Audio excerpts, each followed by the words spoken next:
2019-24 మధ్య స్వాతంత్రం తర్వాత దేశంలోనే ఒక ఆదర్శప్రాయమైన రాష్ట్రంగా అన్ని రంగాల్లో వైఎస్ఆర్ కాంగ్రెస్ పార్టీ ప్రభుత్వం జగన్మోహన్ రెడ్డి గారి నేతృత్వంలో ఒక అద్భుతమైన సంస్కరణలు తీసుకొచ్చి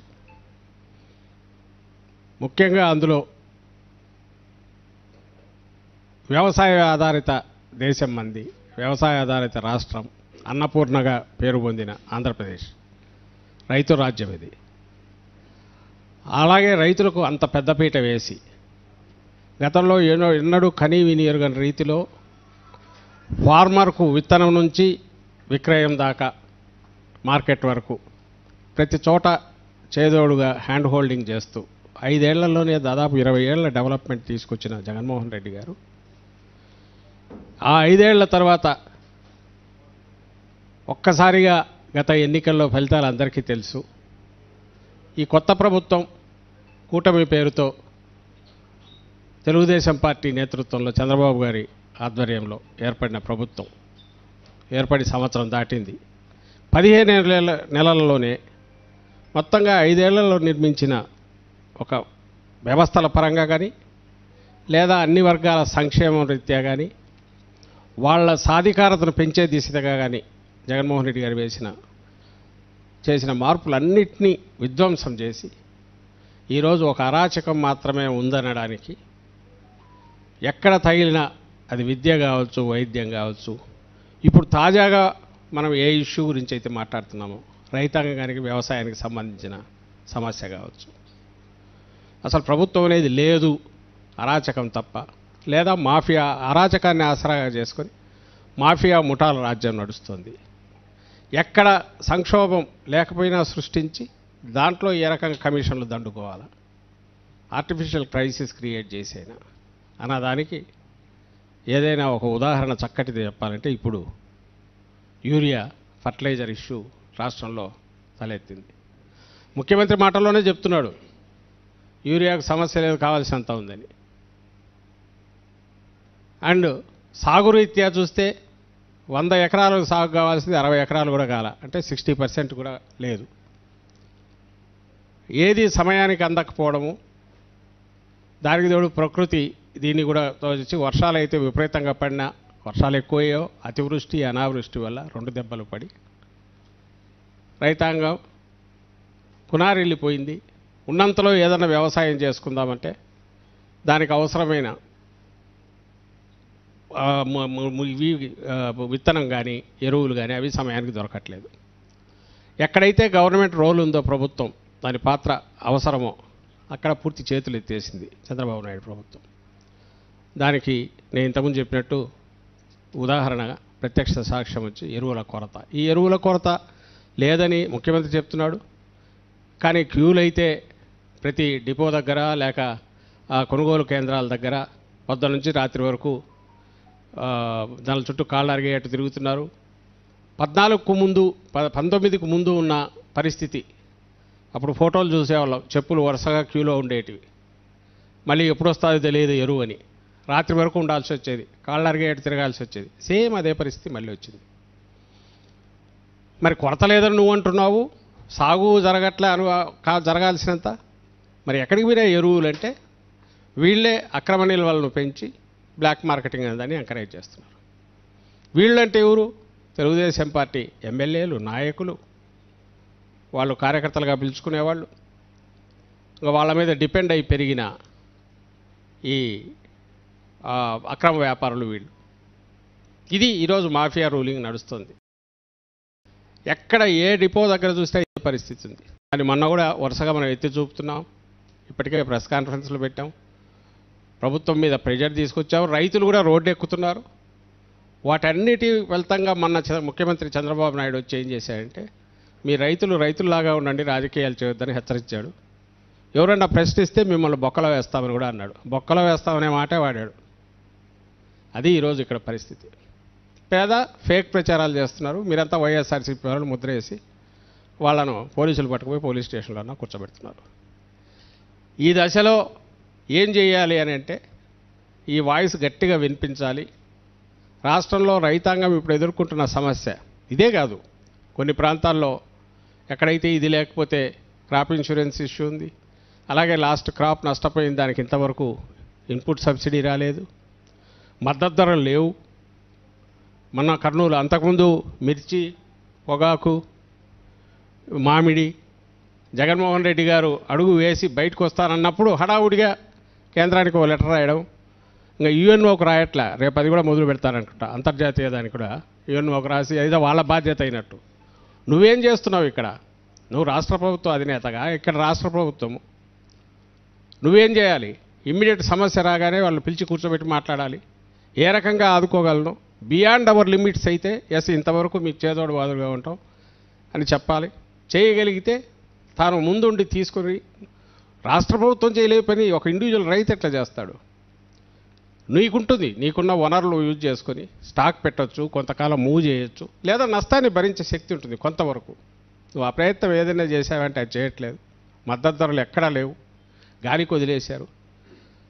దాని మీద జగన్మోహన్ రెడ్డి గారు వస్తున్నారంటే హడావుడిగా ఏదో ఒకటి అనౌన్స్ చేసేయడం, ఎక్కడైనా మద్దతు ధర ఇవ్వకపోతే మిమ్మల్ని కొడతామని చెప్పి వాళ్ళు ఎవరో కొనేవాడిని బెదిరించడం. నిన్న ఉల్లి కూడా మన వైఎస్ఆర్సీపీ నాయకులు ఆ మార్కెట్కి వెళ్తే హడావుడిగా ఆ రోజు 300, 200 కూడా పోవట్లే. అలాంటి దాన్ని 1200, 2000 అయితే తప్ప గిట్టుబాటు కాదు. అంతకుముందు 5000, 6000, 20000 కూడా పోయిందని అన్నారు అప్పట్లో, గతంలో. అలాంటిది 1200కు కొంటామన్నారు. అది కూడా సరిపోదని రైతులు మొత్తుకుంటున్నా 1200కు కొంటామని మెల్లగా ఒక 2-3 రోజుల తర్వాత ఒక కొనుగోలు కేంద్రం అని ఓపెన్ చేశారు. ఐ థింక్ అది మూతపడి ఉంటుంది ఇప్పటికీ, లేదా దాంట్లో ఒక 500 టన్నులు 1000 టన్నులు కొనింటారు, చేతులు దులుపుకుంటారు. జస్ట్ ప్రెజర్ పడినప్పుడు కన్సలేషన్ లాగా ఏదో చేస్తున్నారు. సో ఎక్కడ రాష్ట్రంలో రైతులను పూర్తి గాలికి వదిలేశారు, వ్యవసాయాన్ని గాలికి వదిలేశారు. పైగా ఉచిత సలహాలు ఇస్తున్నాడు. ఇప్పుడు సమస్య వచ్చి యూరియా ఎక్కువ తింటే మీకు క్యాన్సర్ వస్తుంది, జాగ్రత్త, కాబట్టి ఎవరు యూరియా వేయద్దని. నువ్వు సంస్కర్తవా? నువ్వు అడిగినప్పుడు ఇప్పుడు చెప్తున్నావు. నీ నిజం కాబట్టి నీ పాలసీలో అది చేసుకో. నీ ఓవరాల్ పాలసీలో సైంటిఫిక్ ఇది చూపి సైంటిస్టులు చేయాల్సిన పని వాళ్ళకు వదిలేసి ఓవర్ ది పీరియడ్ మెల్లగా మైండ్ సెట్ మార్చే రకంగా ప్రచారం చేస్తే చెయ్యి తప్పులేదు. ఓవర్ ఏది వాడకూడదు, అది ఆయన చెప్పాల్సిన అవసరం లే. ఎక్కువ తింటే అజీర్ణం చేస్తుంది, దానికి ఎక్కువ వేసినా వేస్ట్ అన్న అవుతుంది, నీళ్ళు ఎక్కువ పట్టినా పాడవుతుంది, కుళ్ళిపోతుంది పంట. ఇది చంద్రబాబు నాయుడు ఈరోజు ఆయన రీసెర్చ్ చేసి పెట్టాల్సిందేం కాదు. బట్ ఎప్పుడు చెప్తున్నాడు ఆయన? నాకు అవసరమైన దొరకట్లేదని నేను బాధపడతా అంటే, నేను టెన్షన్ ఫీల్ అవుతా అంటే, నా పంట ఏమవుతుందని నేను అనుకుంటా అంటే, అప్పుడు వచ్చి నువ్వు వేయొద్దు, వేస్తే క్యాన్సర్ వస్తుంది జాగ్రత్త అని బెదరగొడుతున్నాడు. అంటే నువ్వు ఏం చేయాలనుకుంటున్నావు? జనం అంటే ఎట్లా అనుకుంటున్నావు? రైతులంటే ఏమీ తెలియని వాళ్ళు, లేదా బెదరగొడితే ఇదైపోతారని అనుకోవడం, లేదా ఓ బాధ్యత కలిగిన ప్రతిపక్ష పార్టీని పట్టుకొని నువ్వు ఫేక్ పార్టీ, నేనెత్తి బొక్కలో వేస్తా, తొక్కుతా, నారదీస్తా అనడం. అసలు ఎక్కడున్నాడు ఈయన? నియంతలు కూడా ఇంత అడ్డగోలుగా వెళ్ళా. నియంతంటే ఇతనికి అధికారం విలువ తెలియదు, ప్రజల నుంచి అధికారం అడిగి తెచ్చుకోవాలనే తెలియదు.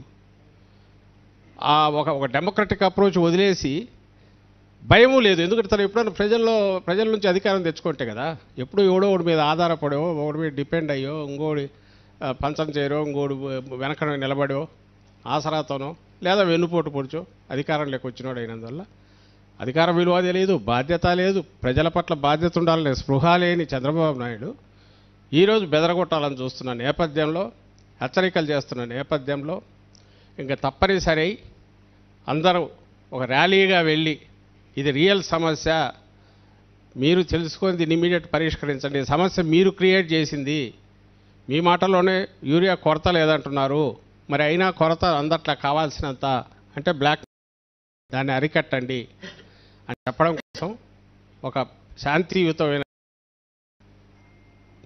అక్కడ ఆర్డీఓ కేంద్రాలు, ఆర్డీఓలందరికీ కూడా మెమరాండం ఇవ్వాలనే నిర్ణయం వైఎస్ఆర్ కాంగ్రెస్ పార్టీ తీసుకుంది జగన్మోహన్ రెడ్డి గారి ఆదేశాల మేరకు. అందులో భాగంగా 9వ తేదీ ఈ ర్యాలీలు జరుగుతాయి. ఇది మొత్తం రైతుల సమస్య.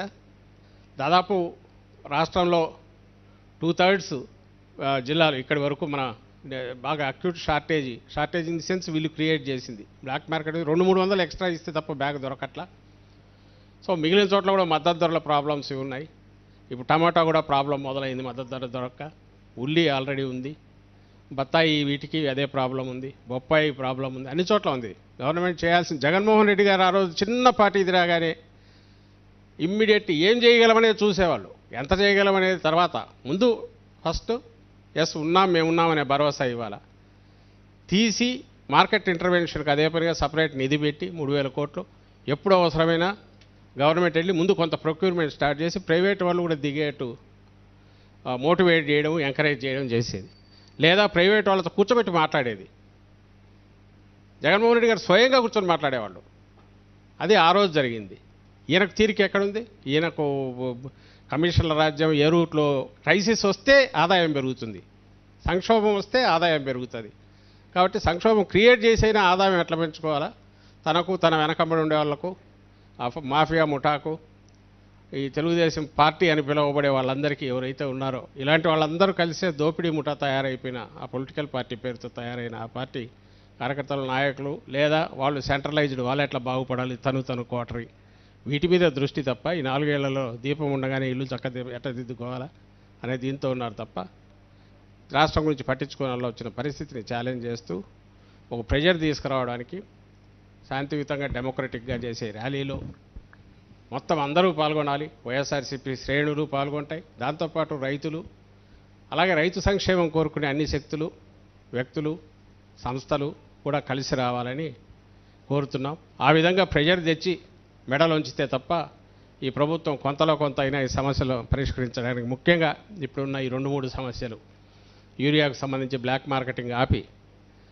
అందుబాటులోకి తీసుకురావడం, వాటి ఎంఆర్పీ రేట్లకు మాత్రమే దాన్ని అమ్మేట్టు చూడడం, అలాగే మిగిలిన మద్దతు ధరలకు సంబంధించి అది వెంటనే జోక్యం చేసుకొని రైతులను ఆదుకునే ప్రయత్నం చేయడం, అలాగే పే చేయాల్సినవి ఏది ఇన్పుట్ సబ్సిడీ డ్యూస్ ఉన్నవి చేసి, క్రాప్ ఇన్సూరెన్స్ కూడా ఇప్పటికీ ఇది కాలేదు, దాని గురించి వెంటనే అమలు చేసే దిశగా అడుగులు వేయాలి. రకంగా ప్రెజర్ తీసుకురావడానికి జరిగే ఈ ర్యాలీలు, అలాగే మెమరాండం ఇచ్చే కార్యక్రమాల్లో అందరూ పాల్గొనాల్సిందిగా పిలుపునిస్తున్నాం. Thank you. ఇప్పుడు పోస్టర్ లాంచ్ చేస్తున్నాం. ఇలాగే జిల్లా కేంద్రాల్లో కూడా ఈరోజు పోస్టర్ లాంచ్ జరుగుతుంది. రేపు నియోజకవర్గ కేంద్రాల్లో, ఎల్లుండి మండల కేంద్రాల్లో కూడా పార్టీ ఆయా స్థాయిలో అధ్యక్షులు, నాయకులు పోస్టర్ రిలీజ్ కార్యక్రమం టేకప్ చేస్తారు. Thank you.